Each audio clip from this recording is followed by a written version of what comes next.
భారతదేశంలో మొదటి అణు విద్యుత్ ప్లాంట్ ఎక్కడ స్థాపించబడింది? జవాబు తారాపూర్. భారతదేశంలో అతి పొడవైన జాతీయ రహదారి ఏది? జవాబు NH-44. భారతదేశంలో అతి తక్కువ జనాభా కలిగిన రాష్ట్రం ఏది? జవాబు సిక్కిం. భారతదేశంలో అత్యంత ధనిక రాష్ట్రం ఏది? జవాబు మహారాష్ట్ర. భారతదేశంలో అత్యంత పేద రాష్ట్రం ఏది? జవాబు బీహార్. ప్రపంచంలోనే ఎత్తైన పర్వత శిఖరం పేరేమిటి? జవాబు ఎవరెస్ట్ పర్వతం.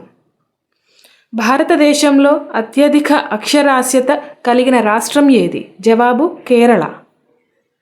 భారతదేశంలో అత్యల్ప అక్షరాస్యత ఉన్న రాష్ట్రం ఏది? జవాబు బీహార్. భారతదేశంలో అతి తక్కువ అభివృద్ధి చెందిన రాష్ట్రం ఏది? జవాబు ఉత్తరప్రదేశ్.